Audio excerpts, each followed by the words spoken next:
90% des e-commerçants restent bloqués sous les 30 000 euros de chiffre d'affaires par mois. Pourquoi? Parce que la plupart travaillent avec des agences qui ne savent pas scaler une marque. Elles vont se contenter de faire simplement de la gestion de publicité. Dans cette vidéo, je vais te montrer concrètement le système qu'on a utilisé pour faire passer des e-commerce bloqués aux alentours de 20-30 000 euros et les emmener jusqu'à plus de 100 000 euros de chiffre d'affaires par mois. Tout ça sans casser tes marges ni cramer ton budget pub. La preuve avec Sorally qu'on a accompagné de 30 000 euros à plus de 120 000 euros par mois. Alors on plonge dedans tout de suite. Donc la première question qu'on peut se poser, c'est est-ce que ça fonctionne? Donc on peut le voir ici, on a rencontré donc Sorally lorsqu'ils étaient à un plafond de verre d'environ 30 000 euros par mois. On a appliqué nos méthodes, on a appliqué nos systèmes et comme on peut le voir, par la suite, on a réussi à facilement dépasser ces 100 000 euros en moins de 6 mois. Et ça, c'est hyper intéressant. Par contre, on peut se poser la question, est-ce que ça fonctionne avec tout le monde? C'est pas du tout une formule magique. Et donc, comme on peut le voir ici, si t'es débutant en e-commerce, t'as pas de product market fit, t'as un budget ads qui va être inférieur à 3 000 euros ou que tu cherches le hack ultime ou la solution magique pour faire décoller ton e-com, vraiment, cette vidéo, elle te servira à rien du tout. Par contre, si ta marque, elle fait déjà entre 15 et 20 000, voire 50 000 euros par mois, mais que tu n'arrives pas à passer un certain cap, alors reste avec moi, parce que là, ça va t'intéresser. Tu vas voir comment est-ce que nous, on a aidé nos clients à atteindre les 100, voire 200 000 euros de chiffre d'affaires par mois. Mais avant de passer à la suite, je vais vous présenter rapidement mon parcours. J'ai commencé, moi, tout ça en 2016. J'étais donc dans une grosse agence média. Je gérais quand même un peu plus de 1 million d'euros par mois par client. Donc, c'était vraiment des très gros clients, vraiment des clients assez à l'international, des gros groupes. Mais j'avais aucun impact. Vraiment, j'avais aucun impact. C'était vraiment, j'étais une goutte d'eau dans leur business et c'est pas moi qui allais, on va dire, influencer le cours de l'entreprise. Mais j'oublierai jamais d'ailleurs le jour en 2016, j'envoie 400 000 euros dépensés en une semaine à un client. Donc, un rapport assez bien construit. Vraiment, j'avais pris du temps à le faire. J'étais assez content. Pendant le call, je me rends compte que là, le client, il avait même pas lu, en fait. Vraiment, je me sentais inutile. Je me disais, mais ça sert à quoi? En plus, 90% de ce qu'on envoyait, vraiment, c'était des grands rapports. Aujourd'hui, je me rends compte que c'était n'importe quoi. On faisait des choses sur le CPM, sur le coût par clic, etc. Vraiment, les chiffres n'avaient aucun sens. Je me disais, mais pourquoi faire ça, en fait? Vraiment, ça a aucun sens. Donc, c'est là que j'ai compris que le monde, surtout des grosses agences, c'était pas vraiment pour moi. Et il fallait que je change. Donc, pour ça, je me suis lancé en freelance en 2022. En 2022, je me lance en freelance et là, je découvre la réalité des marques e-commerce, en fait, surtout en France. Donc, la plupart, elles n'arrivent même pas à dépasser les 10 000 euros par mois. Et souvent, on peut se rendre compte que la plupart ont du mal ou plafonnent, en tout cas entre 20 et 30 000 euros de chiffre d'affaires par mois. Donc, elles ont quand même des bons produits. Elles ont quand même donc vraiment un bon début, un bon démarrage, mais elles ont aucune méthode, aucune structure pour croître de manière prédictive et rentable surtout. C'est là que j'ai eu le déclic et donc je me suis ensuite spécialisé dans les entreprises e-commerce, on a eu des bons résultats, puis on est devenu une agence. Le déclic, ça a été donc quand j'ai rencontré Sofiane de Sorally. Donc c'est là-dessus que je veux aussi beaucoup m'appuyer. J'ai bien sûr beaucoup d'autres marques, mais avec Sorally, on a quand même fait quelque chose d'assez exceptionnel. J'ai réussi à répliquer un système que j'avais construit. C'est-à-dire que Sorally, c'était une marque qui avait déjà tout essayé. Ils avaient essayé déjà de faire avec des freelances, avec des agences, ils avaient essayé plein de trucs et ils n'y arrivaient pas. Et du coup, quand on a discuté au début, Sofiane était un petit peu réticent. C'est-à-dire qu'il hésitait, il a déjà fait face à plusieurs échecs. Ils ont décidé de me faire confiance parce que le bouche à oreille a fait son effet et il se figure que Sofiane est ami avec un autre de mes clients qui s'appelle Youssef, donc qui fait IRS 360E, qu'on a réussi à passer de 20 000 à 140 000 euros de chiffre d'affaires par mois. On a d'ailleurs fait un podcast là-dessus. Et donc Sofiane s'est dit, ok, je vais te faire confiance. Et d'ailleurs, c'est une très très bonne chose qui nous ait fait confiance parce que au début de la collaboration, on s'est tapé dans la main. On s'est dit, écoute, si on arrive à dépasser les 100 000 euros de chiffre d'affaires, toi et moi, on enregistre un podcast ensemble et on raconte cette histoire. Donc, on s'est tapé dans la main. Et qu'est-ce qui s'est passé? Forcément, on y est arrivé. Et d'ailleurs, il nous a laissé quelques résultats. On a enregistré ce podcast, donc de 30 à 127 000 euros en 6 mois sur MetaAds, comme on l'a fait. Et je vous laisse rapidement prendre connaissance de l'avis que nous a laissé Sofiane, parce qu'effectivement, ils étaient vraiment bloqués, en fait. Ils avaient essayé plein de choses. Et tout le monde avait échoué, c'est nous, avec notre structure, notre méthode, qui avons réussi à les faire scaler. Et donc, à partir de là, comme ça a bien fonctionné, ça allait très très rapidement, j'ai compris que avec la bonne méthode, avec les bons indicateurs, Shopify, Meta, on peut scaler n'importe quelle marque qui a les bons indicateurs. Le problème des e-commerce qui stagnent, parce que les e-commerçants, ils avancent un petit peu au hasard. Ils testent des créas sans méthode, ils augmentent les budgets sans plan et ils lancent des campagnes un peu sans stratégie. Le deuxième, c'est qu'ils bossent avec des agences ici qui se contentent de gérer les pubs. En fait, ils vont jamais analyser les fondations financières, ni travailler la stratégie créative, encore moins les angles marketing. Et quand ça marche pas, ils vont se dire bon bah c'est un peu la faute de l'algo, c'est la fin du mois, au pire même c'est la météo, il fait pas très beau, le moral des Français est à la baisse. Enfin voilà, des choses comme ça qui ont pas trop de sens et donc c'est pas bon. Et enfin, la dernière chose, on sait qu'aujourd'hui les CPM, donc les coûts de diffusion sur Meta augmentent, ils explosent même. Il y a Meta qui automatise de plus en plus. Il y a les créas qui s'usent à une vitesse record, sans parler de l'énorme volume de créas qui arrivent sur Meta avec toutes les IA comme Nano Banana, comme VO Fast, comme enfin plein d'autres. Et du coup, les consommateurs, eux, ils ont jamais eu aussi peu confiance en la publicité. Donc, il faut être très fort. Résultat, au final, si t'as pas un vrai système derrière, t'es condamné à brûler ton budget en espérant un miracle. C'est-à-dire que c'est pas juste une question de chiffres. C'est quand t'es bloqué à 20 ou 30 000 euros par mois et qu'après chaque test, tu rates, ça te donne l'impression que ton produit, en fait, il est en train de couler, même ton entreprise au final, parce que tu doutes, tu remets ton équipe en question, tu claques ton argent dans des hacks sur YouTube ou pire même des astuces que t'as lues sur LinkedIn. Enfin bref, des trucs qui marchent jamais. C'est un enfer. Betterfly, c'est pas une agence classique. On n'est pas là pour appuyer sur 3 boutons dans Ads Manager. On n'est pas là pour avoir des résultats qui vont faire stagner, donc avec juste la gestion d'un compte aussi simple que ça. Nous, ce qu'on a, c'est vraiment développer une méthode unique en 3 phases. Donc, dans ces phases-là, on a l'analyse financière, donc les fondations financières. On va voir combien est-ce que vous avez investi, c'est quoi vos marges, etc. La stratégie créative et l'acquisition et le scale. Tout ça, on l'a détaillé en plein de petites étapes comme on peut le voir ici. C'est cette méthode-là, unique, qui nous a permis d'avoir des résultats comme ceci. Bien sûr, j'ai pas mis tous les noms de nos clients parce que de confidentialité. Mais voilà, comme vous pouvez le voir ici, bon, celui-là, vous l'aurez reconnu, j'imagine. Ici, on en a un autre, donc de 20 000 à 140 000 euros de chiffre d'affaires. Ici, en 3 mois seulement, de 23 000 à 70 000 euros de chiffre d'affaires. Et pour celui-là, on est passé de 6 000 à 81 000 en l'espace de 6-7 mois. Donc vraiment, c'est un système qui a fait ses preuves et qui permet aujourd'hui à n'importe quel e-commerce qui respecte les indicateurs qu'on va indiquer un petit peu plus tard, de pouvoir scaler.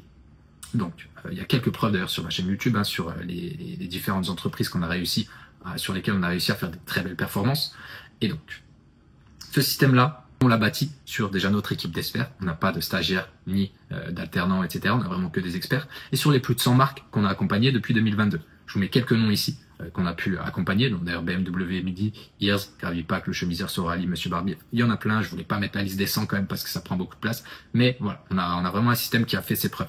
Donc je vais vous détailler les 3 phases qu'on utilise. Donc la première, c'est les fondations financières. Dans un premier temps, ce qu'on va faire, c'est vérifier le produit. Est-ce qu'il répond à une vraie demande?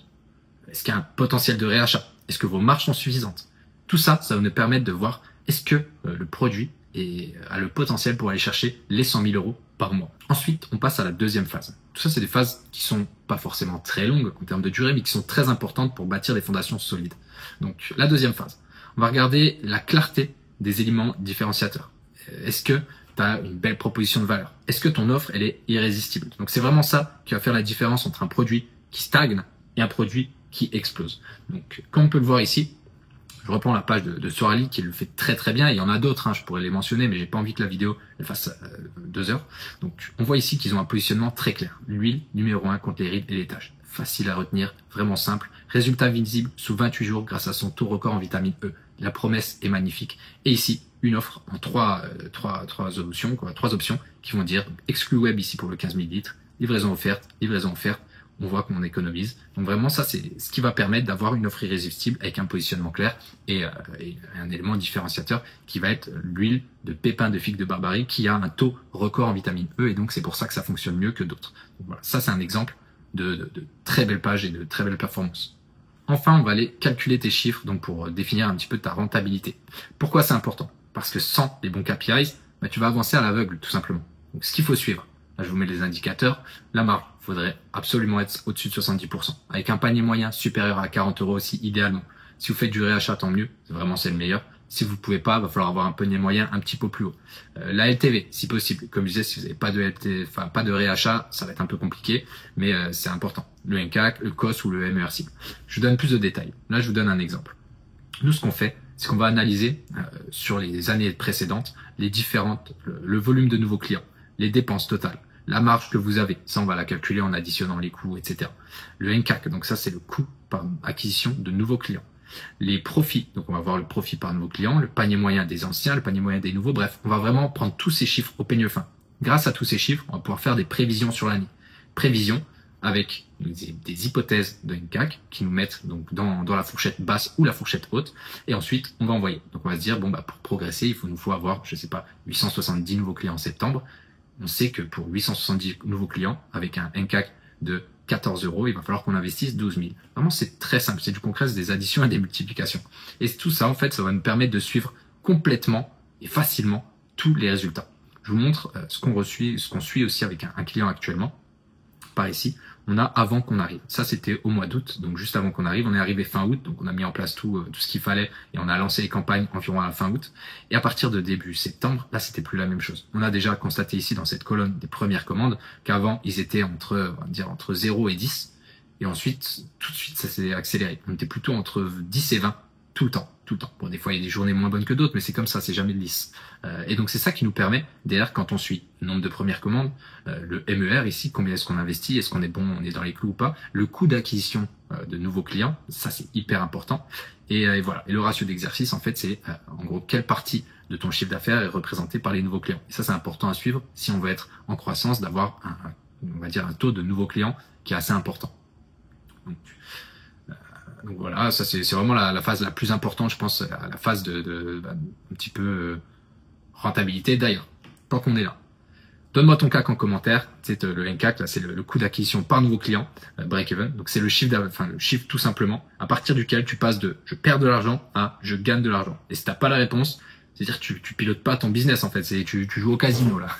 Donc nous, c'est vraiment la première chose d'ailleurs qu'on corrige et qu'on met en place quand on travaille avec une marque, vraiment pour savoir où est-ce qu'on doit aller, comment. Après ça, on a la deuxième phase. Donc là, je vous ai mis un petit peu les produits, l'emballage qu'il y a dans le coût total du produit, quoi. C'est assez simple comme formule. Ton coût d'acquisition par nouveau client, ça doit être ton prix de vente hors taxe moins le coût total de ton produit. Donc le produit, l'emballage, la logistique, les commissions, paiement, frais de livraison, enfin tout ce que vous pouvez mettre dedans, vous le mettez. Ensuite, comme je disais, on a la deuxième phase. La phase donc de la stratégie créative.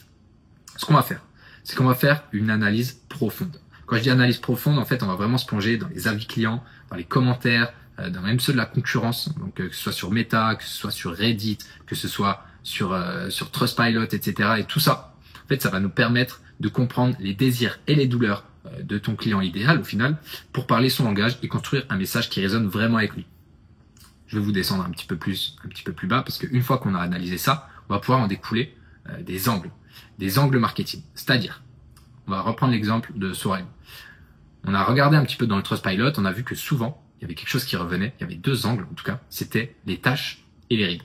C'est quelque chose, c'est aussi pour ça que c'est un peu la proposition de valeur principale de la page produit, c'est parce qu'on a détecté chez leur clientèle que c'est vraiment ce qui ressortait le plus et c'était les douleurs les plus présentes et leur désir le plus profond d'avoir une peau plus jeune, sans rides, sans taches. Ce qu'on a fait, on a décliné ça en plusieurs angles et on a décliné des créas. Donc des créas qui sont assez similaires, mais pour les tâches, aujourd'hui on a mis oubliez le laser pour vos tâches, découvrez ce remède naturel. Donc ça veut dire que déjà, c'est un angle sur l'estampe, estomper les tâches, mais d'une manière naturelle en plus. Donc c'est vraiment plusieurs choses. Et quand on a ce genre de créa qui cible particulièrement une problématique et qui représente en plus le combo produit, plus preuve sociale, plus preuve scientifique, plus headline qui capte l'attention, ça fait des ventes. C'est totalement ça qui va réussir à transformer une audience froide en nouveaux acheteurs. Et donc ici on voit celle pour les tâches et ici on voit celle pour les rides, tout simplement. Enfin, on a une dernière phase, comme je disais, ça va être l'acquisition et le scale. Donc, comme je disais, on a la phase donc de structure. On balance pas des pubs au hasard. Dans une Advantage Plus ou quoi, ou appuyer sur 3 boutons pour dire c'est publié, non, c'est pas ça. Nous, on déploie un système de lancement clair pour tester rapidement plusieurs publicités et valider les gagnantes. On teste en ABIO, c'est-à-dire qu'on aura une campagne de testing ici, qu'on va envoyer dans plusieurs adsets. Les adsets ici, c'est là où on va tester soit les audiences, soit les angles marketing. C'est très facile.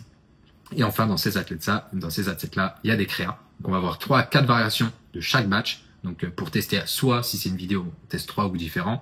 Soit si c'est une image, on va tester le wording. Soit si c'est un wording, on va tester l'image. Donc voilà, il y a plein de choses à tester. Il faut le faire de manière méthodologique. Mais c'est comme ça qu'on va tester. Ensuite, on va avoir une campagne de retargeting. C'est facultatif. C'est pas pour tout le monde. Mais lorsqu'on commence à avoir des gros budgets, c'est toujours bien de pouvoir recibler, on va dire, le bottom of funnel. Ceux qui sont venus sur le site, qui ont fait des ajouts au panier, mais qui n'ont pas acheté. Parce que c'est des personnes qui sont déjà quand même plus ou moins assez chaudes pour aller acheter vos produits. Donc ça, c'est pour ça qu'au moins, avec une structure comme ça, on est beaucoup plus clair. Et enfin, on a une campagne de scale, parce que lorsqu'on a réussi à tester, à identifier des gagnants, on veut vraiment capitaliser là-dessus.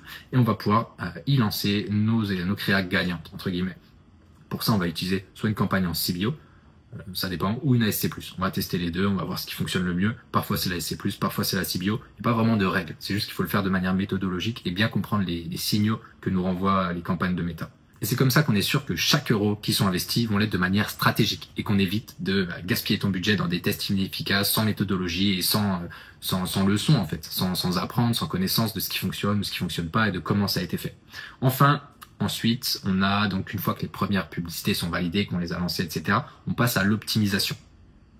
Donc on va ajuster les campagnes au fur et à mesure des semaines, on va ajuster les audiences, on va ajuster l'offre, on va essayer de réduire en fait tout ça. L'objectif c'est de réduire les coûts d'acquisition et d'optimiser la marge, tout simplement.